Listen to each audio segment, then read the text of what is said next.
L'élite du Challenge Tour est cette semaine en Provence pour le Hops Open de Provence. Bonjour à toutes et à tous, soyez les bienvenus pour la 4e et dernière étape française du Challenge Tour où 45 des 50 meilleurs joueurs du Challenge Tour ont répondu présent à l'invitation des organisateurs. Il manque une star à l'appel, c'est le tenant du trophée, Romain Langasque, et pour cause.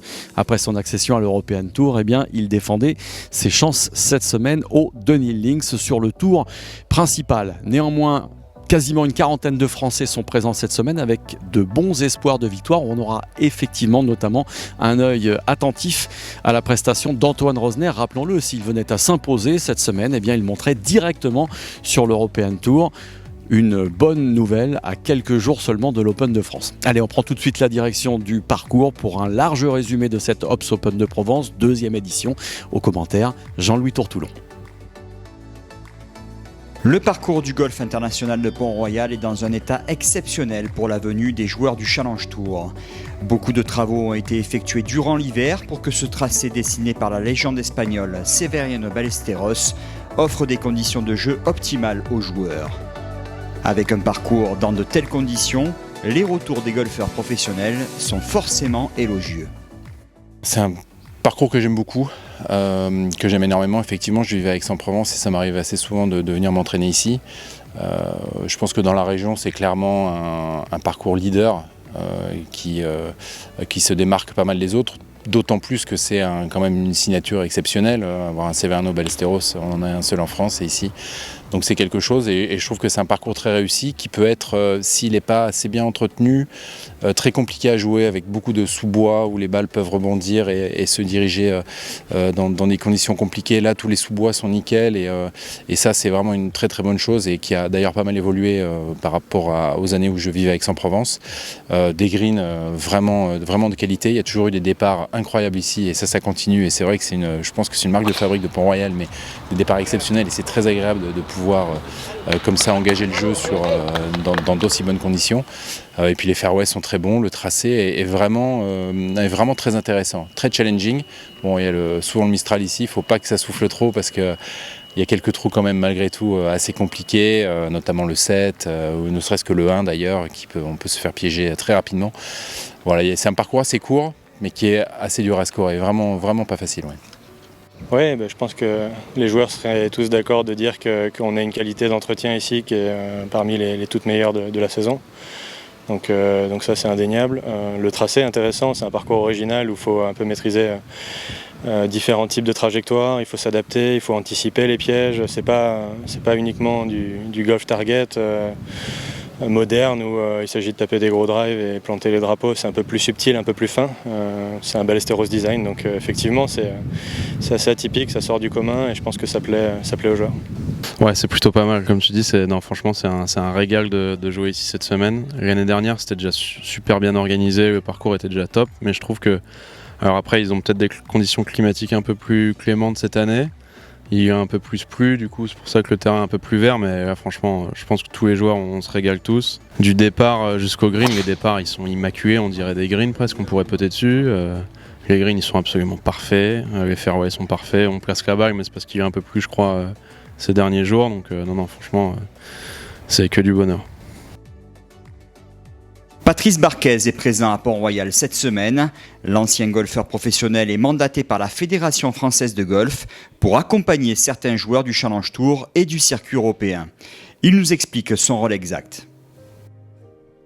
Mon rôle principal, c'est de faire le lien, comme on dit, le lien entre les joueurs, leur staff et puis la fédération. Vous savez, depuis 3 ans, la fédération a quand même démarré des choses de nouvelles auprès des joueurs professionnels pour essayer de les aider, les accompagner, aller chercher le plus haut niveau. Alors bien sûr, on fait jamais assez, mais c'est vrai qu'il y a quand même un virage qui a été important, qui a été pris depuis 3 années, où il y a vraiment un accompagnement pour pas mal de joueurs, un suivi pour essayer de les aider à être très performants. C'est le rôle que m'a confié la fédération. Voilà, mais toute la fédération est très impliquée dans ce projet-là parce que vous le savez, on cherche et j'espère qu'on va trouver ce grand champion qui nous manque et qui va permettre à ce sport de franchir un pas en France. C'est très important pour la fédération, c'est le 4e Challenge Tour en France et c'est le dernier né, vous l'avez dit, le nouveau-né. Il est important, il est aussi placé stratégiquement très bien dans la saison, hein, notamment pour les joueurs, hein, si je reviens sur mon rôle par rapport aux joueurs. Fin de saison, tout près de la finale, donc pour les joueurs français, c'est bien de marquer des points plus facilement. Quand on joue à domicile, bon, certains ont un peu de pression, mais il y en a d'autres aussi qui arrivent à trouver des meilleurs repères. Et puis c'est un endroit magique, hein. Pont-Royal a toujours accueilli de grands tournois professionnels. C'est un dessin merveilleux qu'on doit au regrettable Stefano Ballesteros qui a été bien sûr le grand champion qu'on connaît. C'est un beau parcours, l'organisation est parfaite et je crois que tous les joueurs sont unanimes, hein, français comme européens qui sont ici, sont ravis de jouer Pont-Royal.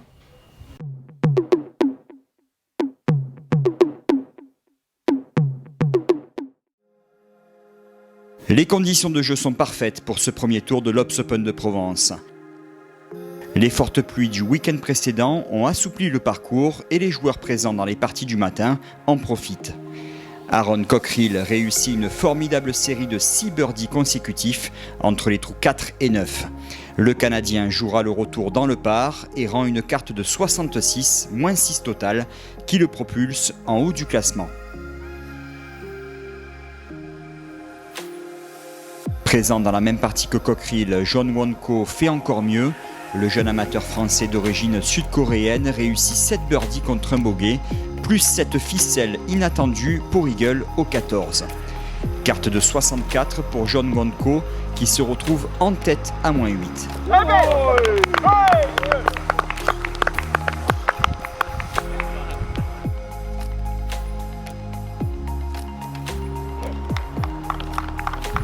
Je suis du golf de Bussy. J'ai commencé à jouer des gros tournois amateurs cette année et j'ai aussi eu l'occasion de jouer quelques Apps Tours parce que j'ai eu la carte l'année dernière. Jouer ces tournois-là, ça m'a vraiment beaucoup aidé. J'ai gagné pas mal en expérience et je savais quoi m'attendre. Et passer les cuts, ça m'a vraiment donné confiance et je me suis dit peut-être que j'ai le jeu et si j'arrive à mieux jouer, peut-être que je peux même aller vers le haut du classement. Et bon, j'arrive toujours pas à croire à mon moins 8, mais je vais essayer d'en profiter. J'étais très nerveux sur les premiers trous parce que les derniers jours j'étais pas sûr de pouvoir jouer parce que j'avais mal au poignet, au dos.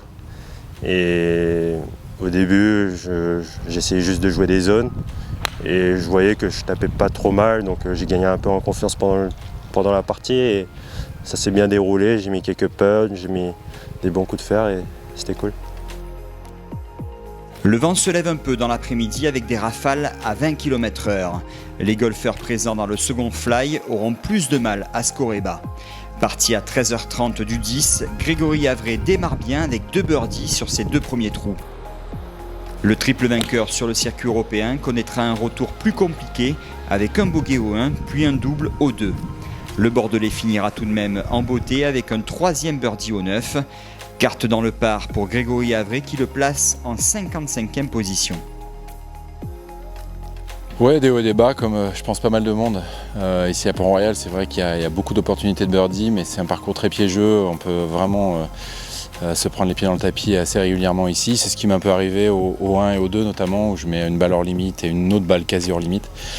Sinon, pas mal de bonnes choses, un bon début avec 2 birdies au début, pour commencer, un birdie pour finir. Bon, ça a été une journée assez correcte, j'ai pas trop mal joué et bon, ça aurait pu être un peu mieux bien sûr, ça aurait pu être pire aussi j'imagine.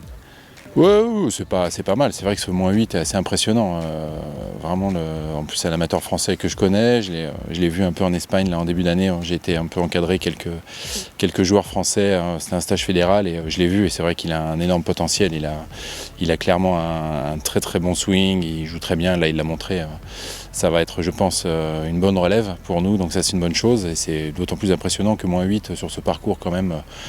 Surtout préparé comme ça, c'est pas une mince affaire, donc bravo à lui, mais c'est vrai que ça reste le par, un score assez correct pour un premier tour. Ouais. Chez les Français présents dans le top 15 du classement général, c'est Robin Roussel qui s'en sort le mieux dans ce premier tour.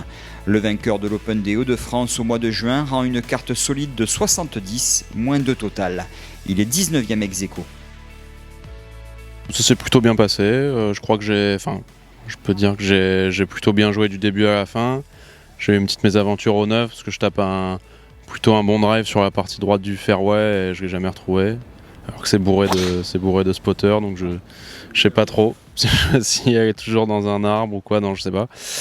Donc non, à part ce trou-là, c'était une bonne journée.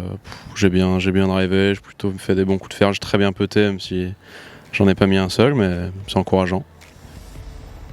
On approche de la fin de la saison sur le Challenge Tour. Certains joueurs mal classés doivent également passer les épreuves des cartes. C'est le cas pour Mathieu de Cotigny-Lafont. Le Français a rentré un putt de 2 mètres sur le dernier trou des PQ1 en Autriche pour se qualifier pour le tour suivant. Une fin de saison stressante, forcément difficile à gérer sur le plan mental. C'est une saison hyper difficile. J'ai eu, dans un premier temps, je jouais pas très bien au golf et je puttais à peu près correct. Donc je me retrouvais à jouer pour le cut le deuxième jour, ou quasiment avoir toujours un shot pour le cut le deuxième jour. Puis j'ai commencé à mieux jouer, à pas mettre les putts.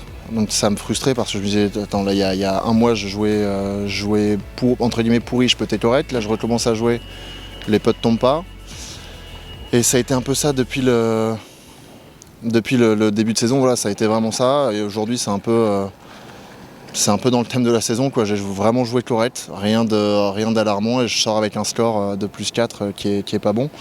Mais j'ai eu une bonne prise de conscience il y a 3 semaines sur mon attitude et sur les causes de cette saison pour le moment blanche. Et je travaille beaucoup dessus, je bosse énormément sur mon attitude sur le parcours. Je recommence et ça fait même 2 mois que je tape vraiment bien la balle. Maintenant il faut mettre les putts au bon moment, puis il faut retrouver un peu la confiance pour se sentir un peu mieux quand on se retrouve sous le par et ce genre de choses, quoi. Comme souvent, le jeune Français est trahi par son putting aujourd'hui. Mathieu de Cotigny-Lafont rend une carte de 76 plus 4 et n'a pratiquement plus aucune chance de passer le cut. Il devra sauver sa saison lors des PQ2 dans quelques semaines. Voici le classement après ce premier tour de l'Obs Open de Provence. Superbe performance de Jaewon Ko qui se retrouve en tête de ce tournoi du Challenge Tour. Le jeune amateur vainqueur de la Gounouillou avec son club de Bussy-Guermantes cette saison compte 2 coups d'avance sur son partenaire du jour, le Canadien Aaron Cockerill.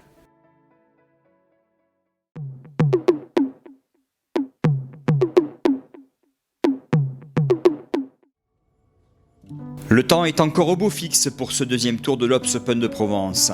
Avant de s'intéresser aux résultats de cette deuxième journée, nous sommes allés à la rencontre d'Alain Rowe, le président de l'association sportive du Golf International de Pont-Royal, qui est également en charge de l'organisation des commissaires de parcours cette semaine. Nos bénévoles sont l'élément indispensable pour que tout se déroule bien, à la fois vis-à-vis des joueurs, vis-à-vis des visiteurs, avoir les bonnes informations au niveau des scorings, avoir la sécurité vis-à-vis des tombées de drive. Donc c'est un peu le rôle de nos volontaires. C'est un gros moment de vivre ça de l'intérieur, d'approcher les champions. Alors bon, il y a différents postes bien sûr. Certains aiment bien aller à la tombée de drive, repérer où tombent les balles, voir les beaux lancers à 300 mètres. Il y en a d'autres qui préfèrent gérer l'information, faire du scoring, transmettre les scores. Mais tout ça, c'est du contact aussi avec les joueurs et c'est un vrai plaisir pour eux. Un joueur va s'illustrer dans les parties du matin de ce deuxième tour. Sébastien Heisele joue -7 aujourd'hui avec 8 birdies contre 1 bogey. L'Allemand vainqueur de l'Open de Bretagne il y a 3 semaines semble inspiré lorsqu'il joue en France. Seems like I have a new love affair with France, I guess. No, obviously it was a nice day today. Very windy yesterday, so I was quite pleased with my 300 that I had yesterday. Felt like I had a couple of really good shots in the wind. And this morning a little calmer, obviously. The greens were very good this morning, so I managed to roll in a couple of nice putts through the round to set the 7 under, sort of 10 under. For now, we'll see where it goes the rest of the day, but I'm obviously pleased with the game that I put on today. Lars Van Meijel se distingue également ce matin. Parti du 10, le Néerlandais passe l'allée en 30 avec 4 birdies et un eagle au 14. Il réussira un autre eagle au 9 pour rendre une carte de 67 qui le place en 3e position à -8. Chez les Français, Robin Roussel confirme avec un score de 67. Il intègre le top 5 à -7. Enfin, Ko était attendu après sa performance de la veille. L'amateur de 21 ans a souffert sur le retour, mais il termine bien avec un dernier birdie ici au 9. Ji-won Ko rend une carte de 70 et reste en tête à moins 10.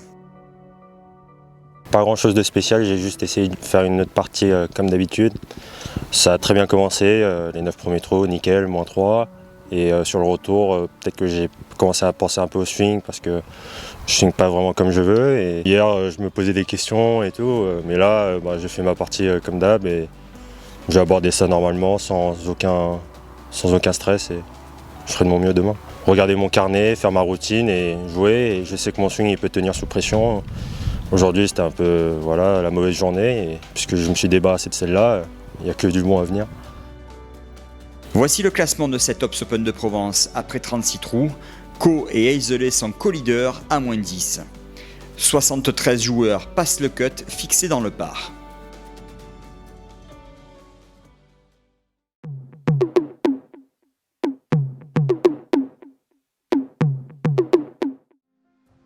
Toujours un beau soleil pour ce troisième tour de l'Ops Open de Provence. Les hommes de tête vont marquer le pas dans cette troisième journée. Après un bon début de parcours, Ko rencontre plus de difficultés sur le retour avec 3 bogeys et un double. L'amateur français rend une carte de 74 plus 2 et se retrouve 6e ex-aequo à moins 8. Même score pour Sebastian Hazeley qui concède un double bogey ici sur le 18. L'Allemand est 6e lui aussi à moins 8. Chez les Français, Robin Roussel joue 69. Il partira en avant-dernière partie demain. Enfin, Antoine Rosner finit son troisième tour en boulet de canon avec 5 birdies sur les 6 derniers trous. Le double vainqueur sur le Challenge Tour cette saison rend une carte de 66 et s'élancera en dernière partie avec les 2 autres leaders à moins 11. Un peu comme les autres jours, un début assez tranquille et puis au fur et à mesure de la partie, je suis monté un peu en puissance et voilà, je fais un finish de dingue, 5 birdies sur les 6 derniers, donc c'est tout bon pour se replacer proche de la tête demain et ouais, non, ça va être vraiment une bonne journée demain, j'espère. Ouais. De toute façon, c'est un parcours qui est assez dur. On ne fait pas moins 5 ou moins 6 comme ça, quoi. Là, j'ai fait un finish exceptionnel, mais sans ce finish, j'allais faire moins 2 ou moins 3 et ça restait une très bonne partie, quoi. Donc, je pense que si j'arrive à faire une 4e bonne journée, je serai sûrement pas loin de gagner parce que c'est un parcours qui se défend bien. Et voilà, et puis il faut être clutch dans le moment final, quoi. Il y a encore une 4e dure journée qui m'attend et puis après bien sûr j'y pense et j'ai vraiment envie de gagner mais d'abord avant ça il va falloir faire une bonne journée si je veux avoir une chance. Voici le classement après 3 tours. Ça reste très serré en tête puisque 16 joueurs se tiennent en 4 coups. En cas de victoire demain, Antoine Rosner accédera directement au circuit européen. Comme l'année dernière, plusieurs animations ont eu lieu ce samedi. Un concours Beat the Pro sur le 13 avec 3 enfants de l'école de golf de Pont-Royal. Puis un clinique juste après le 3e tour en compagnie de Grégory Avray et José-Philippe Lima.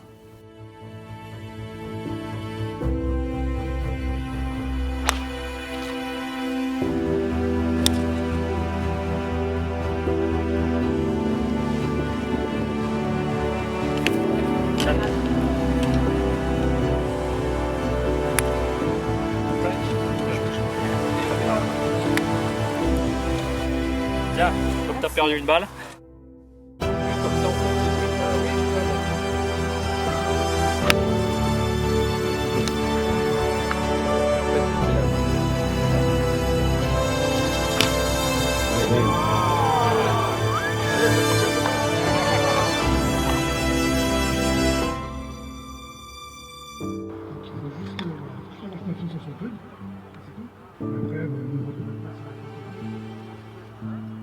Celle-là, elle est pas mal. Celle-là, elle est pas mal. Celle-là, elle est...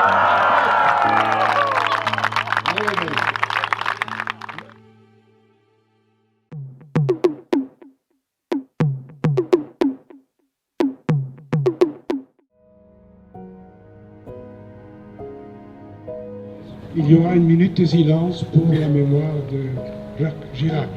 Et je vous demande bien sûr de mettre votre téléphone sur la position muette. Merci.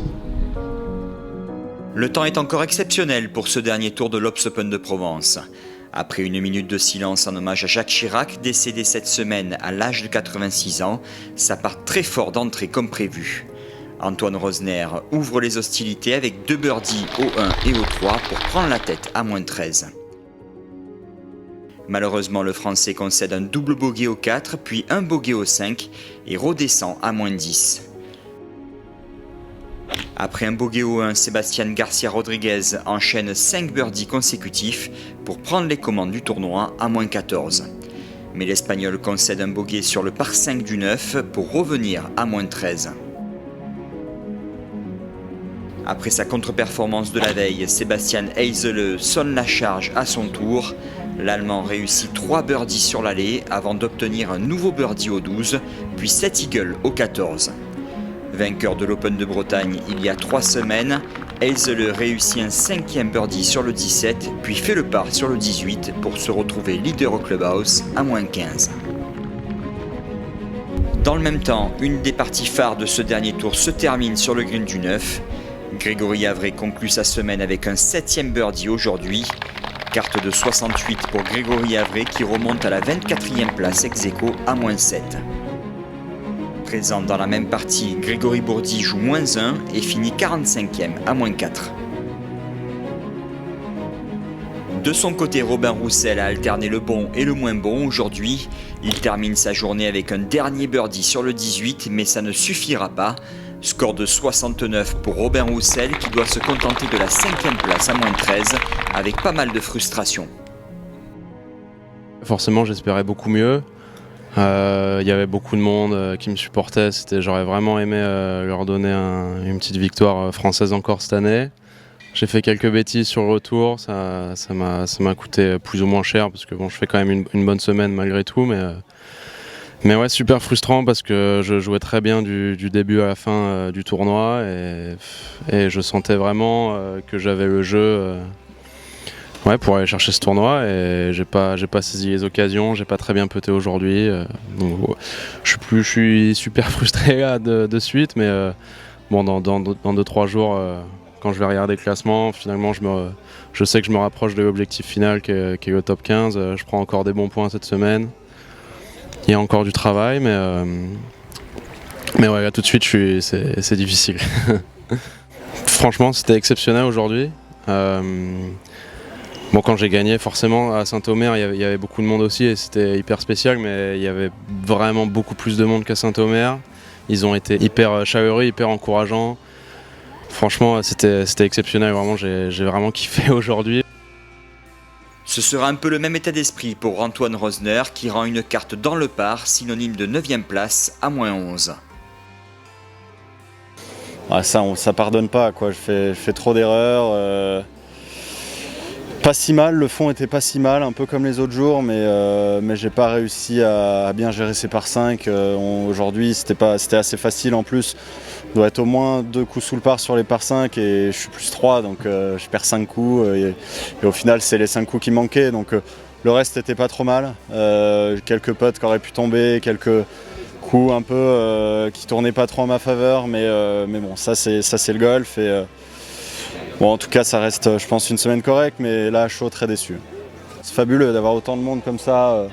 Voilà, je sais pas combien de personnes il y avait au 18, mais c'est vraiment fabuleux. On est toujours reçus les tournois en France dans des conditions super, le public est toujours derrière nous. Même, je voyais aujourd'hui dans les moments durs, les gens essayaient de m'encourager, ils disaient de ne pas lâcher, et voilà, c'est toujours agréable et on aimerait que ce soit comme ça plus souvent. Le titre semble dévolu à un joueur étranger, mais ce ne sera pas l'Italien Francesco Laporta qui prend 3 putts sur le 18 qui l'empêche de rejoindre Heisele à -15 au clubhouse.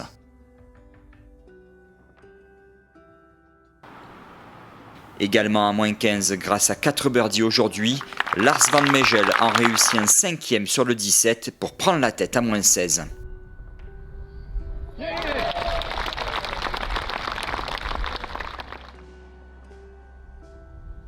Le Néerlandais fait le pas sur le 18 pour remporter cette deuxième édition de l'Obs Open de Provence.